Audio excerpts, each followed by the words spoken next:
should be handed out like aspirin or Tylenol. I'm Chris Woodward. And U.S. stocks are drifting higher today, following a jumble of mixed reports that shed little clarity on how the U.S. economy is managing. More news online at afn.net and download the AFN mobile app for your Apple or Android device. I'm Rusty Peter. If we lose this cultural war, we're going to have a hedonistic, humanistic society. Discover the story of the culture warrior Don Wildmon and how he went head-to-head with Hollywood, Playboy, the homosexual agenda, and the Disney empire. The movement Don started paved the way for Christians to boldly stand for truth and righteousness in a hostile culture.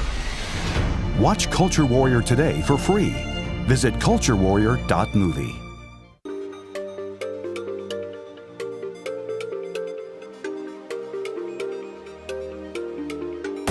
We inform. Religious freedom is about people of faith being able to live out their faith, live out their convictions, no matter where they are.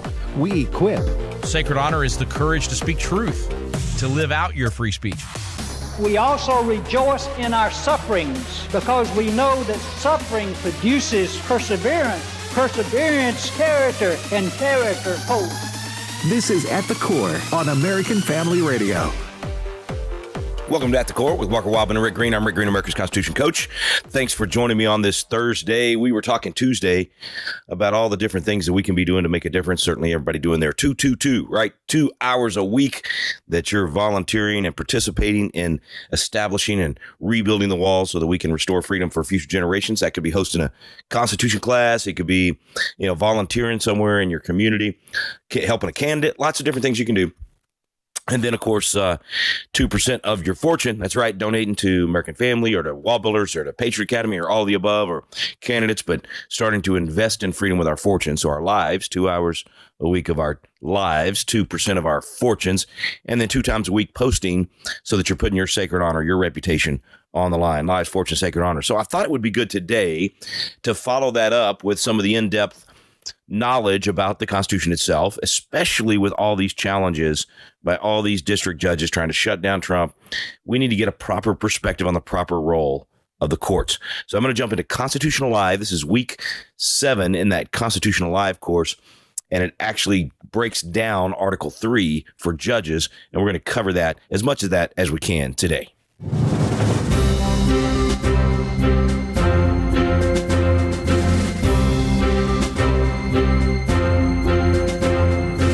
Welcome back to Constitutional Live with David Barton and Rick Green. This is Chapter 7. We're diving into the judiciary. And David, I can honestly say, on one hand, I got to go to one of the best law schools in America, enjoyed it, but I learned far more from you and from diving into the original text than I ever learned in law school because they don't go back to these originals like you do. Well, one of the problems we've got is if you believe in evolution as a form of philosophy of life, you believe in that in everything. And so that's what you see in education. Yeah, this stuff really, really works good, but we need to do something different. And so we had that whole thing of get rid of phonics. It's worked great for 350 years, but let's go to whole language. Well, phonics is working great, but that's so boring. Let's do something new. And it turns out we have a generation now of illiterate kids. And so now even the state who started all that has abandoned it and said, let's get back. We did the same thing in history. We don't care about our history. We care about our culture. History is the old stuff. We've evolved past that. So that's why right now in every major university in America, it's considered the elite. U.S. News will report lists those elites. Not a single one of them requires a course in American history for graduation. Not a single one. So here you are going to get that supposed to be really good education, help to make good citizens. You're not even looking back and seeing who we don't care who we've evolved past that. And that's what you get in the Constitution. And math too, right? We went to new math. We went to new math. Forget all the old ways of doing things. We're going to Common Core because that's going to fix everything. No, we're putting lipstick on a pig is what it amounts to. But that comes out of the philosophy that says, old stuff is no good. Never, ever old stuff is no. You got to go to the new stuff. And it doesn't work. Yeah. If an old way works and you get the right results, stick with it. So why are judges so afraid to go back to the original and the old? Well, it's what you were saying. It's what you're saying about law school because they don't teach you what it used to be or the principles at work. They teach you what the decisions right now are. Yeah. So everything you learn is stare decisis. We're going to study case law, and this is you get the notion from this that judges are the ones responsible for all law. And so if you want to handle law, you got to handle what judges say. say, because they will strike down laws they don't like, they'll uphold laws they do. And that's certainly the attitude they teach in the law That is the attitude they teach in law judges, school. The high priests of the law, what they say is That's golden. right. And so that is in there. And if you were to actually go back to history, or if you were actually to go back to the Constitution, you would have to alter that view. You'll find that, you know what? Of the 27 grievances in the Declaration on why we separated from Great Britain, judges were 4 of them. Wow. We got tired of British judicial activism. We don't think judges should make policy, so let's start our own country where judges can't make policy. And by the way, while we're at it, this thing, not only of judges making policy, but Sam Adams and other guys said, we're tired of these lifetime appointments of judges, because when they have lifetime appointments, they're not accountable. That's right. So when we do our judiciary in America, we're going to make sure that there's no lifetime appointments and that these guys are accountable.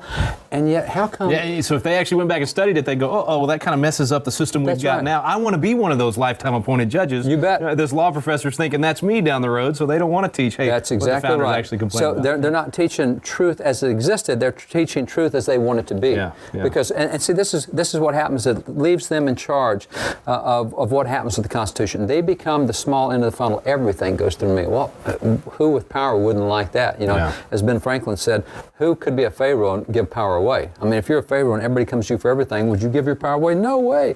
And so that's what's happened with the law schools. So you mentioned evolution, though. So that's the evolving law. This is what they call the living Constitution.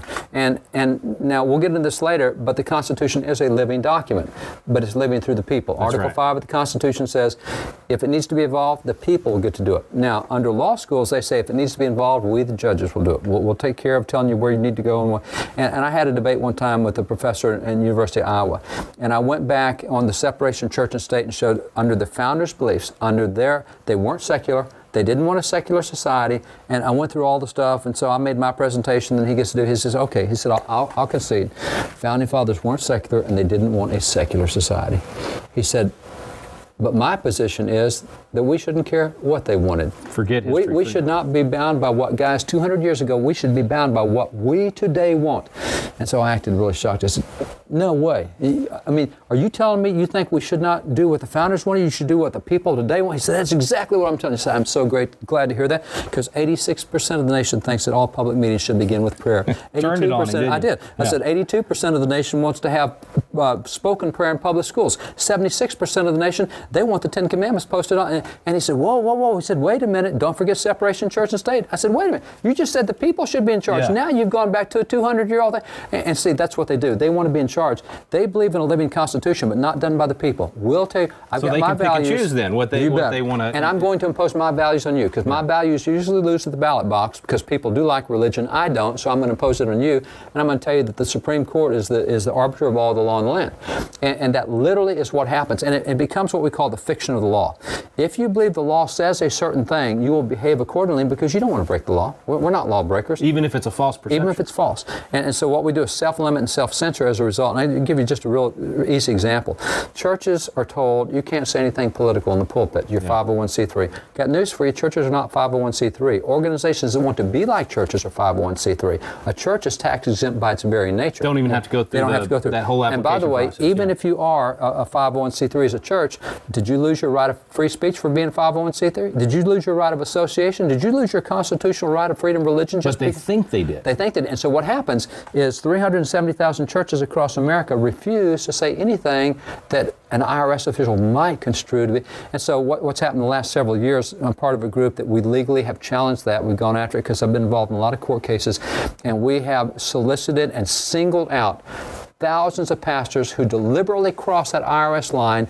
We turn those sermons into the IRS, say, they crossed it, you got to come after them, because we know if we can get the IRS in court, we'll beat them on constitutional grounds, hands down. We'll beat them on history, we'll beat them on logic, on constitution, and the IRS refuses to take the bait. They would rather have 370,000 pastors think the fiction of the law is you can't say anything than get in court and have 370,000 pastors find out you do have a right of free speech. You do have a right they were wrong. That's right. And so that's the way we are with the courts. We have this fiction of the law that says, judges have lifetime appointments, so there's just nothing you can do about it. And judges are the ones who get to decide what's constitutional or not, and there's nothing you can do. And so we're told this, and if we believe this, we become neutralized. We become paralyzed, because how can I get rid of a federal judge who's got a lifetime appointment? I'm not a lawless person. I want to follow the law. I respect the Constitution. That's not what the Constitution says.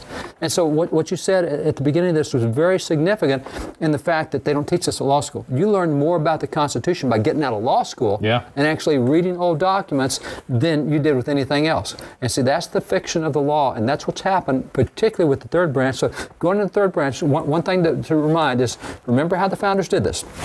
Article 1, see how long it is. Article 2, now we're at Article 3. This is the shortest of the ones. And going back to what the Founding Fathers said in the Federalist Papers, they said the judiciary is beyond comparison the weakest of the three branches, and the general liberty of the people can never be endangered from that source. It is so stinking weak that we don't have to worry about them ever taking control. If we keep it the way they intend it to be, They've taken control because we've said, well, I didn't know I was supposed to give you control. I guess I guess I'll just, and see, that's where knowing those John Jay, those 6 verbs, you read, you study, you teach, you know to perceive, then you defend and you assert. Now we're to the asserting point. You have to assert that the judiciary is not the supreme branch. It's the least of the three branches. It gets to make no policy. You got to get back to the Constitution, then you can assert that. Yeah, so we have to know. So the only way to get there is we got to open it up and study it. So we're going to really blow away some of those myths of the judiciary and get people back into the actual language of the Constitution and what these guys we've learned about here in this library said the way that the judiciary should work. And that way we can get it working that way again. So we're going to head back to Philly and learn about Article 3, the judiciary.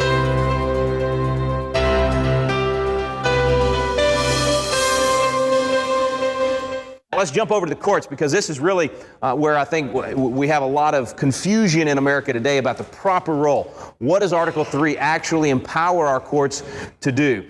And so much of our jurisprudence, we talked last night about how we don't want judicial interpretation, we want original intent. We want to deal with the genuine article so much that we recognize when somebody's getting off track.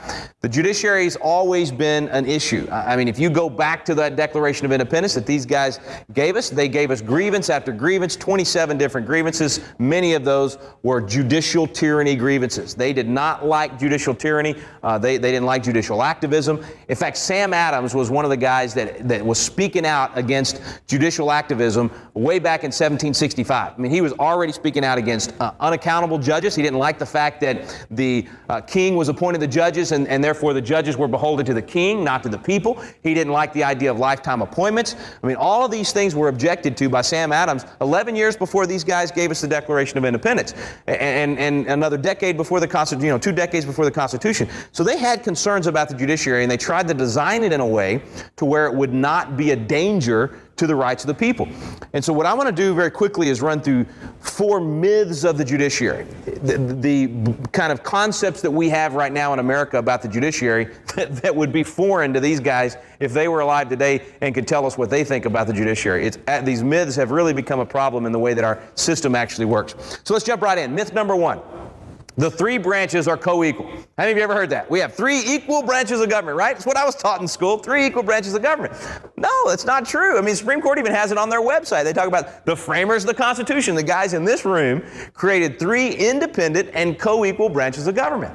Did they? Well, how do we find out? We go to the instruction manual for the Constitution. The Federalist Papers given to us by those 3 guys in the picture, Madison, Jay, and Hamilton. Here we have, and let's see, I think this particular copy of the Federalist Papers, this is an 1818 copy. So this is just a few years after, all right? So here's an 1818 copy of the Federalist Papers. And in those Federalist Papers, those 3 guys went through every issue in the Constitution you can think of. They addressed every issue. Because what were they doing? They were trying to convince the people in New York and ultimately the nation to adopt the Constitution that they had been part of creating. So in those Federalist Papers, they make the arguments for how the system's going to work. And they describe how the 3 branches will work together. I find it very interesting that James Madison actually tells us which of those 3 branches. So we got our legislative, we got our executive, we got our judiciary. He tells us which of those 3 should be the most powerful branch. It's right there in Federalist 51. No mincing words. He says the legislative authority necessarily predominates. That's not equal. If one branch is dominating, that's not equal, right? Why did he say that the legislative authority necessarily predominates? Why do you want the legislative branch to be the most powerful? Closest to the people. That's exactly right. So they have to answer to us more often, right? Every 2 years, they got to come home and answer to us. Now, the president does answer directly to us, but every 4 years. Judiciary doesn't answer directly to us. Judiciary answers to the other two branches, which we'll see in a moment. But he said that's why they necessarily dominate. Exactly right. So can you guess which of the three branches is supposed to be the weakest of the three? Now about the judiciary. Here's Alexander Hamilton in Federalist 78. And this one's going to surprise you. So listen to what he said in Federalist 78. He said the judiciary is beyond comparison the weakest of the three departments of power. The general liberty of the people can never be endangered from that quarter. Did he get that one wrong? If we take his words and we bring them to today, he got it wrong. But if we go back to his day and their perception of what the role of the court would be and how it would operate with the other two branches, he actually got it right. Had the court stayed in its proper place, it would continue to be the weakest branch and our liberty would not be endangered. Here's how he explained it. I mean, so long as the judiciary, and he even saw that coming, I mean, so long as the judiciary remains truly distinct from both the legislative and the executive, liberty can have nothing to fear from the judiciary alone, but would have everything to fear from its union with either of the other departments. So if the judiciary begins to act like the executive... Quick break, folks. We'll be right back. You're listening to At the Core with Walker Wildmon and Rick Green. Then Azariah the priest entered after him, and with him 80 priests of the Lord, valiant men. My name is Abraham Hamilton III, and this is the Hamilton Minute. Upon taking office, President Trump issued an executive order to ensure the United States military remains the most potent fighting force in the world. The Defense Department implemented the president's order explaining the medical, surgical, and mental health constraints on individuals who have a current diagnosis or history of or exhibit symptoms with gender dysphoria are incompatible with the high mental and physical standard necessary for military service. A lawsuit was filed to halt it, but the Supreme Court has now ruled that the president may proceed with implementing his vision for maximum U.S. military readiness. Listen each weekday from 5 to 6 p.m. Central for the Hamilton Corner with Abraham Hamilton III, Public Policy Analyst for the American Family Association.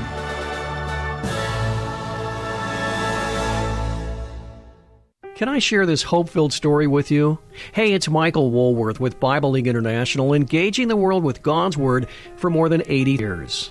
Amelia in South Africa suffered devastating loss when she witnessed her own father killing her mother before turning the gun on himself. She was then turned over to an aunt who forced her into human trafficking, and she was assaulted by a group of men who were never prosecuted for the crime. She lived with bitter unforgiveness for many years until a Bible League volunteer introduced her to Jesus, and fast forward a couple of years, she's been trained to share Christ and has led more than 100 people to Him as they look on at her hope-filled story rooted in the gospel. Hey, there's a great shortage of Bibles available to Christians in Africa, and you can do something about it for $5 a Bible, $100 sends 20. Call 800-YES-WORD. 800-YES-WORD, or you can give at sendbiblesnow.org. That's sendbiblesnow.org, and God bless you for caring. Hello, everyone. I'm Tim Wildmon, president of American Family Association and American Family Radio. Hey, I wanted to make you aware of our trips to Israel and Greece in 2026. We're going in March. It's usually a beautiful time of the year to go in terms of the weather, and we're excited to go back to Israel for like our 27th or 28th time and take a group of folks who want to see the land where Jesus walked. That's in March. And also in March, my sons Wesley and Walker are leading a tour to Greece and to what we call the Footsteps of Paul tour. Those are going to be back to back. So if you want to do both, you're welcome to do both. Again, Israel and Greece, 2 separate trips in March of 2026. For all the information, go to wildmongroup.com, WILDMON group.com. At the Core podcasts are available at AFR.net. Now, back to At the Core on American Family Radio. Welcome back to At the Core with Walker Wildmon and Rick Green, jumping right back into Constitutional Live as we study the proper role of the judiciary. So if the judiciary begins to act like the executive or like the legislative, if the judiciary begins to make law instead of apply law, if the judiciary is no longer in its proper role, then you bet it's going to become dangerous. But he's saying so long as it stays truly distinct and does only its role, we're going to be fine. And then he went on to describe why it couldn't harm us. He said the judiciary has no influence over either the sword or the purse. Who's got the sword? Executive. Executive branch. Who's got the purse? The legislative branch. So the judiciary doesn't have the sword, doesn't have the purse. He says no direction either of the strength or the wealth of the society, and can take no active resolution whatsoever. It may truly be said to have neither force nor will. That's why Andrew Jackson could say, that's a nice opinion you got there, Supreme Court. Let me see you enforce it now. That's what George Bush should have said when the court was trying to tell him how to run the war on terror, what to do with Guantanamo Bay. He should have said, wait, this is my job over here as the executive. I appreciate your opinion. I'll take it into consideration, but you can't tell me how to do those things. It's part of my duty under the Constitution. See, these guys pushed back and forth so that the process would continue to work. This guy you may not have heard of before, William Giles. He was one of our original congressmen. He was in that very first Congress. He helped to give us our Bill of Rights. He served under 4 different presidents. Very distinguished founding father, just not somebody we read much about today, but he did a lot of commentary on the Constitution itself and on the judiciary. Check this out. This is a long quote, so stay with me on this one. Superficial observers take it for granted that the 3 departments of the government are coordinate and independent of each other. It's to be observed that the words coordinate and independent are not to be found in any part of the Constitution. According to the Constitution, the establishment of the Judiciary Department was entrusted to the Legislative Department. Is the Judiciary Department formed by the Constitution? It is not. It is only declared that there shall be such a department, and it's directed to be formed by the other 2 departments. Why? Because they owe a responsibility to the people. So the Constitution, he's saying, did not just set up this judiciary that no longer has any accountability to anybody. What it did was it said, we want a judiciary, and we want these 2 branches to design it, to put it in place, and then the judiciary is going to be accountable to those 2 branches because they owe a responsibility to us. He goes on to say the number of judges, the affirmation of duties, the fixing of compensations, the fixing the times when and the places where the court shall exercise the functions are left to the entire discretion of Congress. Now get this next part. Congress may postpone the sessions of the courts for 8 or 10 years and establish others to whom they could transfer all the powers of the existing courts. It's not me. This is one of the founding fathers. He said the spirit as well as the words of the Constitution are completely satisfied provided one Supreme Court be established. I love the way Steve King says, a congressman from Iowa. He put it this way. He said, constitutionally, Congress can reduce the judiciary to nothing more than Chief Justice John Roberts sitting at a card table with a candle. I like that picture right there, don't you? I mean, what he's saying is Congress has some authority here. Congress doesn't have to just lay down and let the court do anything that they want. 3 separate branches, not equal, 3 separate branches that are the checks and balances on each other. And we haven't been checking, we haven't been creating a balance when it comes to the court. We've made them the end-all be-all because we haven't gone back and read the Constitution to see what their real power is. And the Congress itself has not been doing its job. They're not fulfilling their duty and their role to be a check on the power of the court. So what are some of those checks that they could actually do? Well, first of all, they're the ones that create all the inferior courts. You remember last night when we went through the enumerated powers of Congress, and one of those was to constitute tribunals inferior to the Supreme Court? That's our appellate courts, that's our district courts. The Congress creates those courts. Look right there on Article 3, Section 1. Page 28, Article 3, Section 1. Judicial power of the United States shall be vested in one Supreme Court and in such inferior courts as the Congress may from time to time ordain and establish. Congress can create a new court. It can abolish an old court if it wants to, and we've done that before. So when you hear guys talking about, hey, you got a judge that's just off his rocker, you got a judge that's just, abusing his power, and we don't even have to go into all the examples. Impeachment's not the only option. You could actually abolish that court. That guy's going to come to work the next day. There's no job. There's no salary. There's no secretary. There's nothing there. His court's abolished. And Congress can turn around and create a new court. Absolutely within their power. They've done it before. We ought to do it more often. The other thing they can do is they can set the agenda. They can actually take an issue away from the courts. This one blew my mind. Nobody told me this in law school. They can, because you got to think about how we teach in law schools now. It's all about the judiciary being the high priest of the law. They don't want we the people to be reading the Constitution and understanding how this. I mean, it's a mindset of, if you've been through law school, you know better than everybody else. It's a terrible idea. We need to make sure that we, the citizens, do you realize the Federalist Papers? This was written for the average upstate New York farmer. Now, I'm going to admit, that's some hard slogging right there. I have a hard time getting through the Federalist Papers. It's hard reading. But every time I complain about it, that's what David Barton tells me. He says, I understand, son. It was written for the average upstate New York farmer. I understand why you're having a hard time. That was the deal. They wanted everybody to understand the Constitution. Today, and look, I'm a lawyer. I've been through that mindset, and it's not a good thing. When I say the high priest of the law, what I'm referring to is, you remember, used to, they'd say, don't worry about, you don't need a Bible. I'm going to tell you what the Bible says. Remember, I mean, that's kind of how it was. We didn't want it in the hands of the people. Constitution's something, just like the Bible, ought to be in everybody's hands. Let everybody study it for themselves. So anyway, back to this issue of the Congress being able to take an issue away from the courts. And they do this all the time. It's usually a small issue you don't hear much about, but they can do it with big issues too. Here it is at the bottom of page 28. In all other cases before mentioned, the Supreme Court shall have appellate jurisdiction both as to law and fact, with such exceptions and under such regulations as the Congress shall make. Now, what that means is that the Congress has the power to say, here's an issue. Let's take under God and the Pledge of Allegiance. We can take that issue away from the courts and say, you don't even get to review this issue anymore. The Congress is saying it's constitutional. You don't even get to decide anymore. We've actually passed that in the House twice. Haven't been able to get through the Senate, but we passed it to the House twice. And then the courts don't even get to review it anymore. Here's an example of the court, actually the Supreme Court, acknowledging that Congress has the right to do that and that Congress had done that. And so an issue that came before the court dealing with writs of habeas corpus, they said, we can't decide this issue. The court has taken away our authority on this. The Congress has taken away our authority on this. Supreme Court acknowledging that the Congress has the power to take an issue out from under their review. The provision of the Act of 1867, this is Ex parte McArdle is the case. The provision, this is the Supreme Court with Chief Justice Chase writing the opinion. The provision of the Act of 1867 affirming the appellate jurisdiction of this court in cases of habeas corpus is expressly repealed. It is hardly possible to imagine a plainer instance of positive exception, meaning the Congress is saying this is an exception, you cannot consider this case anymore.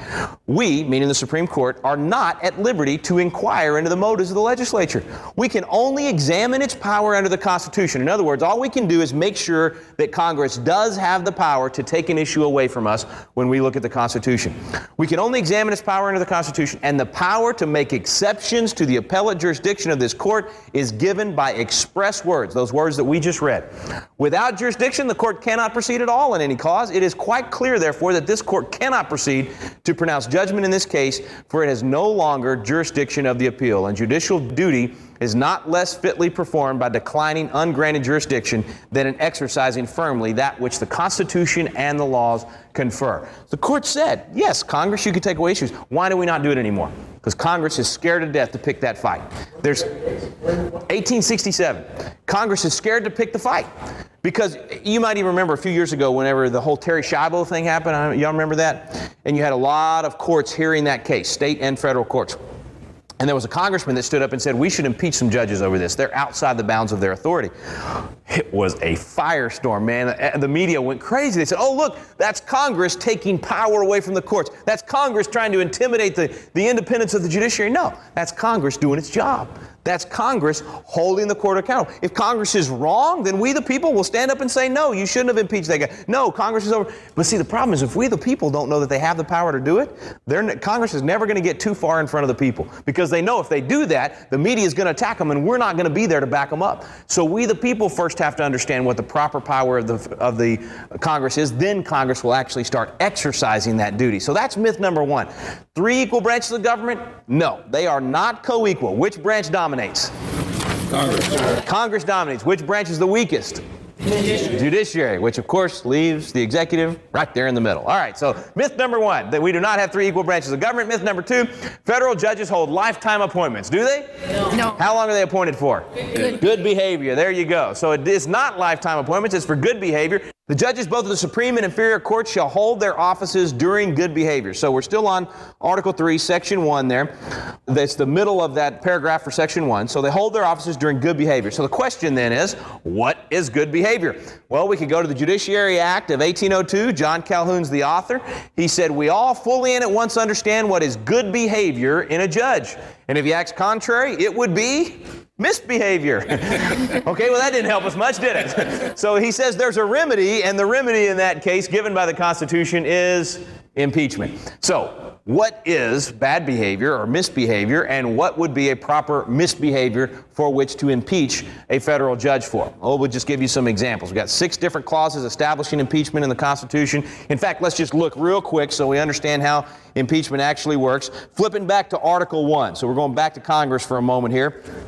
In Article 1, Section 3 on page 8, we find that the Senate is the one that will try all impeachment. So 4th paragraph from the top on page 8. The Senate shall have the power to try all impeachments. And then right below that, the next paragraph, it says, judgment in cases of impeachment shall not extend further than to removal from office and disqualifications to hold and enjoy any office of honor, trust, or profit in the U.S. But the party convicted shall nevertheless be liable and subject to indictment, trial, judgment, and punishment according to law. So that means if you're convicted of impeachment, if you're removed from office and you're barred from holding any future office, that doesn't mean you're off the hook at that point. You're still going to be liable with your local DA back home or wherever the crime actually occurred. So it doesn't mean impeachment's the only thing that can happen to you. It's just the only thing that Congress can do to you. And if you go flip back one more page there, okay, it's right above Section 3. It's the last part of Section 2. The House of Representatives shall choose their Speaker and other officers and shall have the sole power of impeachment. So you say, wait, House has the sole power of impeachment, Senate has the sole power to try all impeachments. The easiest way for me to understand this is like a grand jury and a regular jury. The House of Representatives is like the grand jury. If you think about it, if a prosecutor said that you had done something wrong, they take their best case before the grand jury and say, we think this person should be indicted and go on trial. You don't really get a chance to present yourself. It's all the worst stuff about you. If they say, if all of that's true, then this person needs to go on trial. Then you go to trial with the regular jury, and the jury gets to hear all the good and all the bad. So they're going to hear the best case against you, they're going to hear your defense, and they're going to decide guilt or innocence. So the grand jury is deciding whether or not you go to trial. The jury is deciding whether or not you're guilty or innocent. Impeachment, the House is like the grand jury. They decide whether or not you should go to trial, whether or not you should be impeached. That doesn't mean you're guilty. And then the Senate tries the impeachment, and they decide, like a regular jury, guilt or innocence. So that's why you could be impeached, but then not convicted, which is what's happened several times. And President Clinton was one of those examples. So he was impeached, but he wasn't convicted by the Senate. So we've actually had several cases of impeachment throughout our history. 62 times there's actually been an impeachment investigation. 19 times there's been a conviction and an actual impeachment, and all 19 in judicial cases. So that guy right there was the one, I guess it's been about 15 years ago. His name is Alcee Hastings. He was impeached as a federal judge for taking bribes. And then the good people of Florida said, well, that obviously qualifies him for Congress. So he got elected to Congress after being impeached from being a federal judge. I'm thinking, man, what happened to our qualifications for Congress? And you say, well, wait a minute. I thought if you got impeached, you're barred from running for office. So you go back to that language. It says, disqualified to hold and enjoy any office of honor, trust, or profit. So I guess being in Congress is not an office of honor. Maybe that shouldn't be negative like that. We shouldn't be disrespectful. Actually, what happened, and it's been a while actually since the Senate convicted on impeachment and did both. Removed them from office and barred them from holding any future office. It's their choice. They can do just one or they can do both. In the case of Alcee Hastings, they didn't do both, and so he was able to run and serve in Congress. Okay, so what are some examples of a breach of good behavior and impeachment? Here's some of the causes for impeachment throughout our history. Because a lot of people think today high crimes and misdemeanors means you've got to commit a really bad crime or a really bad misdemeanor. It actually means a misdemeanor or crime at a high level. In other words, one of your officials. And these guys, the founders, believed you can be impeached even if it was just something that was immoral. So it may not be illegal, but if it was immoral. So look at some of these examples. One judge issued an order contradicting an act of Congress. He's impeached. Drunkenness in private life, impeached.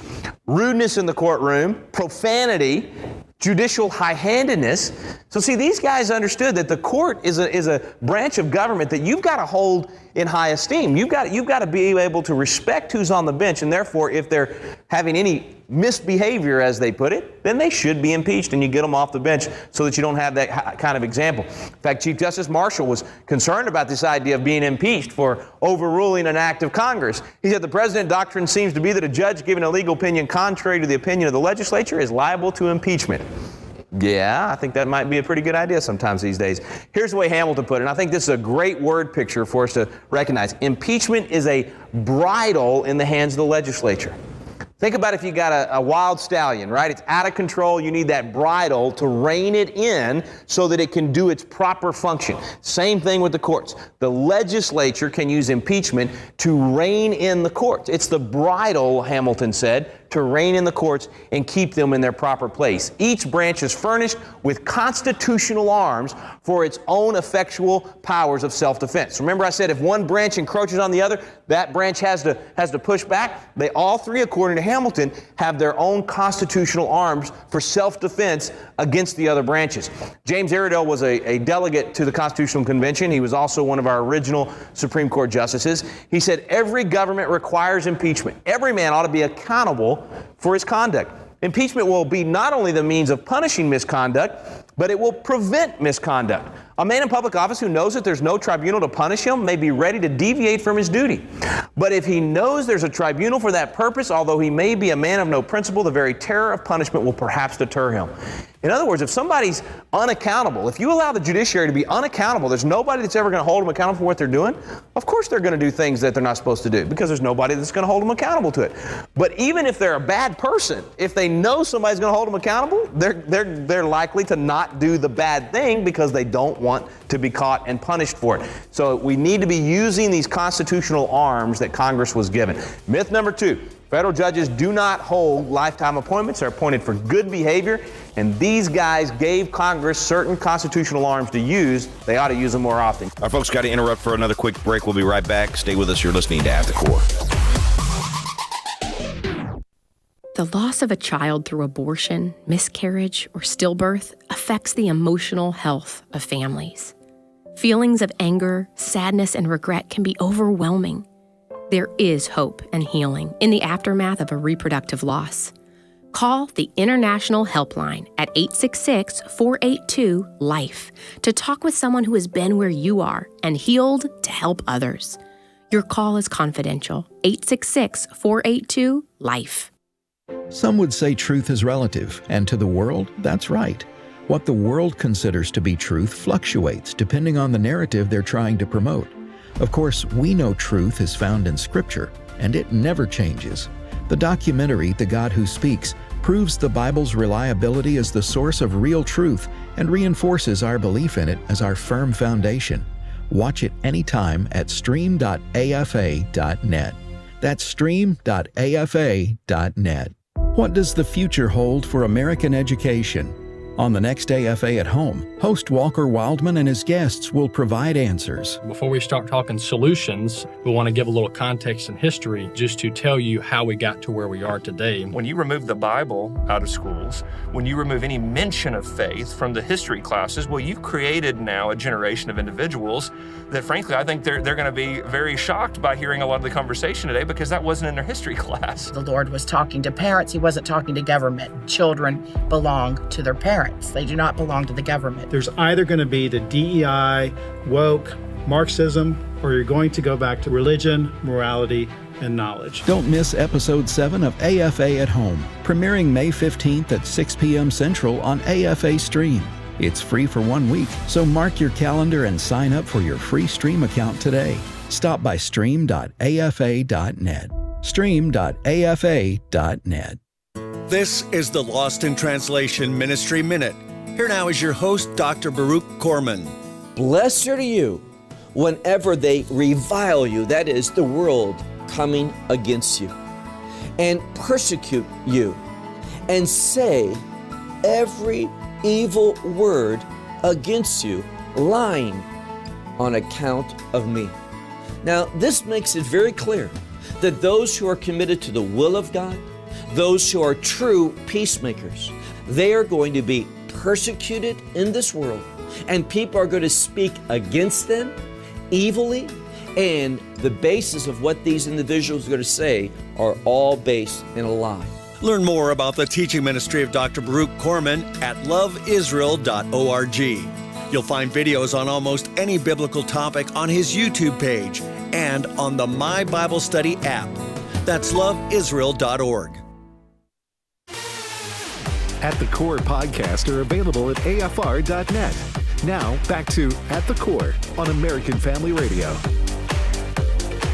Welcome back to At the Core with Walker Wildmon and Rick Green. We're listening to Constitution Alive, learning about the courts, the proper role of the courts under the Constitution. Okay, so we don't have judges appointed for life. Two more myths. Myth number 3, the primary responsibility of the judiciary is to protect the minority from the majority. In fact, the Supreme Court says on their website, the purpose of the Bill of Rights is to protect the minority from the majority. I'm sorry, I kind of thought that Bill of Rights was for everybody. Doesn't it apply to all of us? I mean, sometimes I'm in the minority, sometimes I'm in the majority, but I don't think my rights under the Bill of Rights change, right? I mean, I'm a country bumpkin. I come up here to the Northeast, I'm in the minority as a country boy, right? If my race or my religion puts me in the minority in a particular organization, that doesn't change my rights under the Bill of Rights. It doesn't change the power of the government versus my individual rights. So it's a bad idea to think that the Bill of Rights is only to protect the minority from the majority. But that's often what we hear, and it's often the reason for a lot of the Supreme Court decisions. The heckler's veto, the idea of allowing the individual or a small group to force their opinion on the majority because we're somehow protecting their rights. It's a bad idea. It creates bad law. Washington and Jefferson, two totally different political parties. One's a Federalist, one's an Anti-Federalist, but they totally agreed on this idea. The fundamental principle of our Constitution requires that the will of the majority shall prevail. If you get away from that, you're going to start getting bad law. Lots of examples of anti-majoritarianism. You take gay marriage, 72% are against it in America, and yet we keep having it forced on us by the courts. You take prayer in school, 82% of Americans say they want it, yet the courts keep siding with the minority. Teaching both evolution and intelligent design, 68% of Americans say to do that, yet the courts keep preventing us from being able to present both sides. Abortion, 70% of Americans want some sort of restrictions on abortion, always having all kinds of overturning by the court because they side with the minority over the majority. 10 Commandments hanging in the schools, 76% of Americans say do it. Courts keep overruling it because they're siding with the minority. Under God and the Pledge, 90%. I think it was Robert Kennedy said, you're always going to have 20% against everything. Well, in this case, we got 90% for it, and yet the courts still often say no to that. That's the Ninth Circuit, of course, and out there on the left coast. Fortunately, the Supreme Court said you got that one wrong and didn't give them jurisdiction on that one. But anyway, so, it's just a bad idea to think that the minority should have that the Bill of Rights is there to protect, or that the judiciary is there to protect the minority over the majority. It means what we should do is protect everybody's rights. Everybody should have equal protection under the law. And that means if I have a different view than the rest of you, I shouldn't be able to force my view on you. You can't force your view on me, but that doesn't mean that I can stop you from expressing your view. It means that you can't make me be a part of that. You can't make me believe like you or actually participate in what you're doing. If a girl wants to get up and pray at a football game because the kids elected her and she can sing a song, read a poem or say a prayer, it's her choice. She ought to have the freedom to do it however she wants. Just because one kid in the audience says, well, I don't want to have to listen to a prayer, that's not having to participate in a prayer. You're just having to understand that, we don't have life, liberty, to never be offended in this country. These guys didn't say that, right? They said life, liberty, and pursuit of happiness. We're going to be offended by other people. I'm going to have to listen to somebody say a prayer I don't like, or worship some God I don't agree with, or participate in some activity I don't agree with. Man, that's freedom. We ought to be strong enough in our own faith or our own belief system to not be so easily offended and run to the nearest government official to try to shut down somebody else's activity. That's minority forcing their views on the majority. Last one, myth number 4. Only judges are capable of determining constitutionality, and their primary responsibility is judicial review. Is the court the final arbiter? Here's what the Supreme Court says on their website. As the final arbiter of the law, the court functions as guardian and interpreter of the Constitution. Are they the final say? Are they the only ones that can determine constitutionality? Do the other branches have any say in the constitutionality of a law? Carta Encyclopedia says the Supreme Court's principal power is judicial review, the right of the court to declare laws unconstitutional. Well, here's Madison. If there's any expert that came out of this room on the Constitution, it's Madison, right? Father of the Constitution. He said the argument is that the legislature itself has no right to expound the Constitution. that whenever its meaning is doubtful, you must leave it to take its course until the judiciary is called upon to declare its meaning. It's kind of like when President Bush signed the McCain-Feingold law and he said, I think it's unconstitutional, but we're going to have to wait for the court to decide. No, wait a minute. The president has constitutional arms and can say, I'm going to veto the law because I think it's unconstitutional. You don't have to wait on the court. Each branch has a voice. Madison was saying that's silly to wait on the court. He said, I beg to know upon what principle it can be contended that any one department draws from the Constitution greater power than another in marking out constitutionality. The father of the Constitution says each branch has power to determine constitutionality. Nothing has yet been offered to invalidate the doctrine that the meaning of the Constitution may as well be ascertained by the legislative as well as by the judicial authority.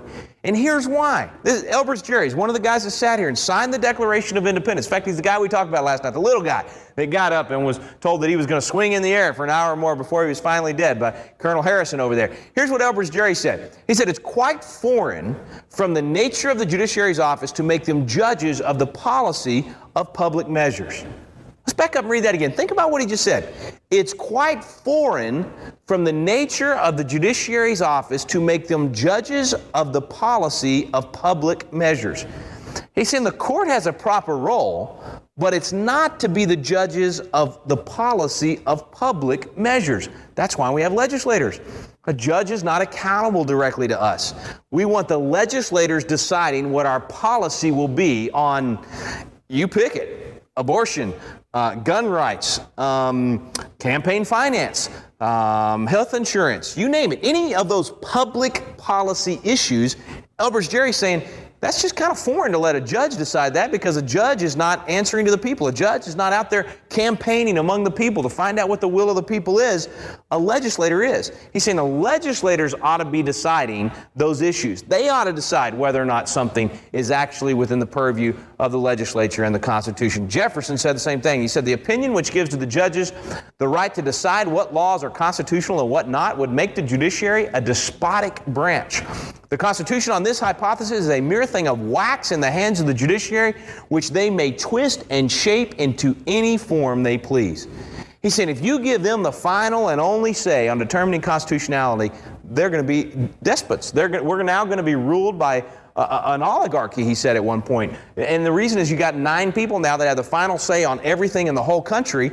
They're unelected, and we're not letting the 535 in Congress and the one at the other end of Pennsylvania Avenue be the ones to have a voice in that as well. Hamilton said the legislative department is more immediately the confidential guardian of the people's rights and liberties. So what you said earlier about they have to answer more quickly to us is exactly right.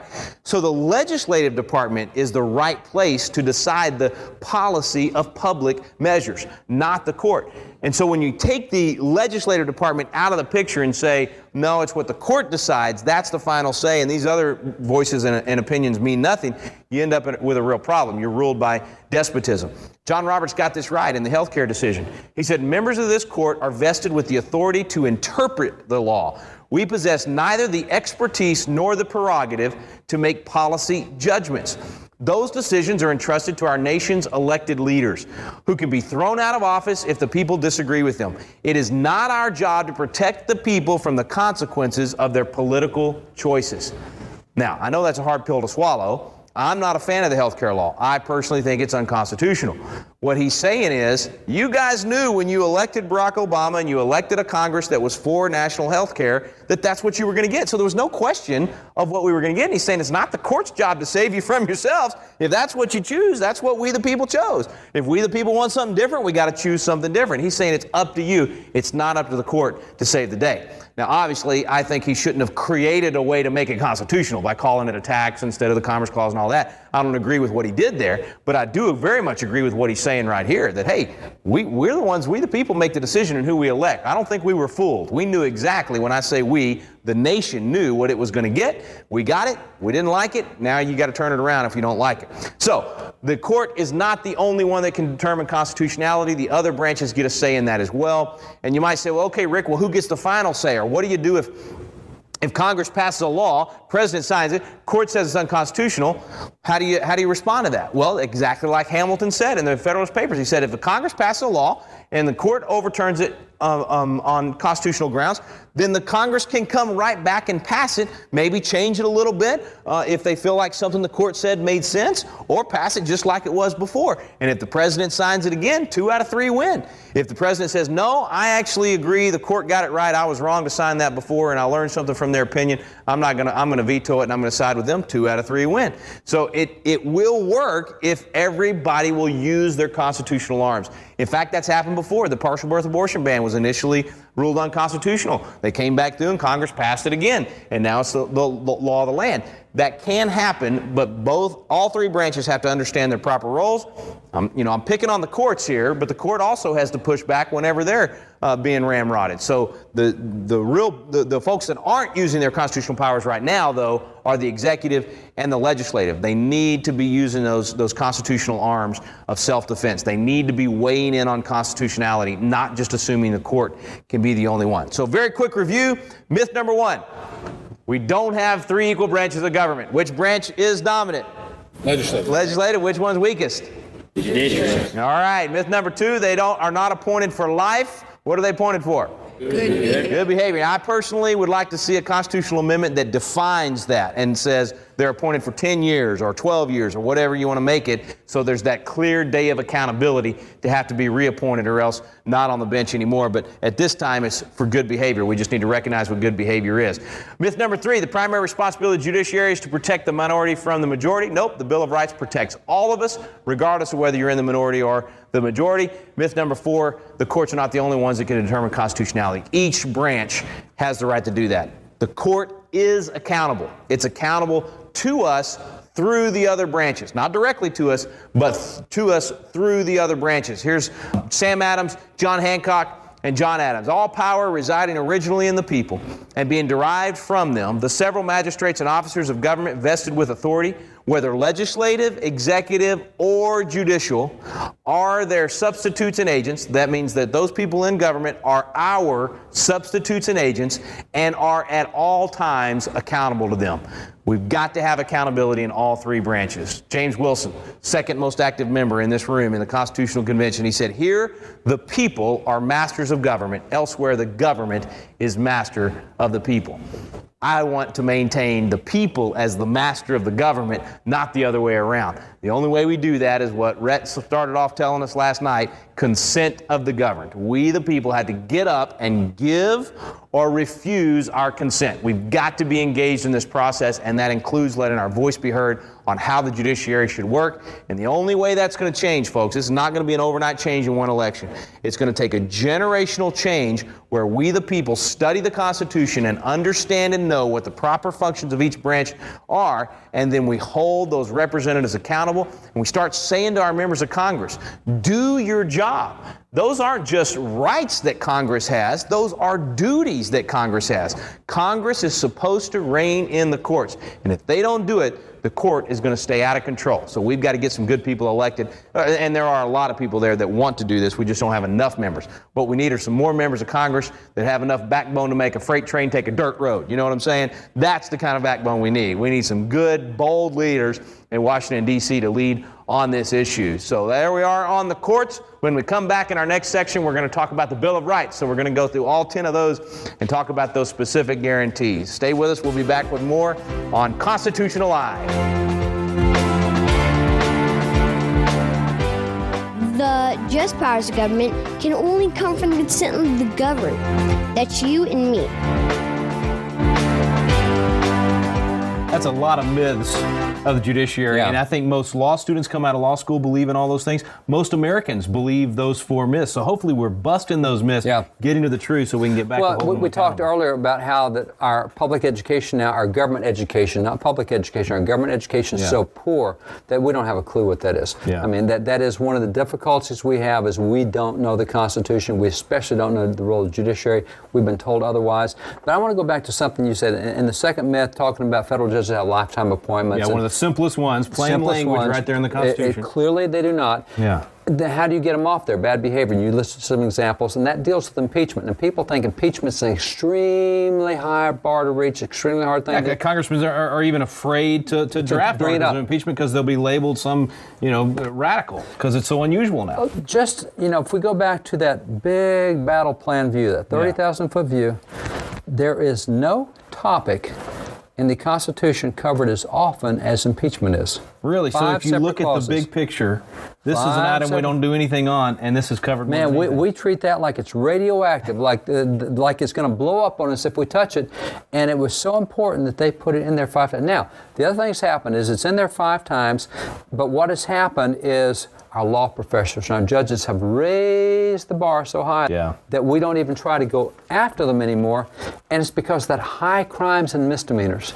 Now, we've talked in previous sessions how important it is to use the language at the time it was written, not the way it is now. So if I'm in that room, if I'm in that room with those guys and we're debating this, what does high crimes and misdemeanors mean to me back then? We talked in a previous session about Noah Webster and the impact he had on the Constitution, and especially what his dictionary did in defining words. So here's a guy who was there at the time. He's a founding father. He's meeting with all these guys.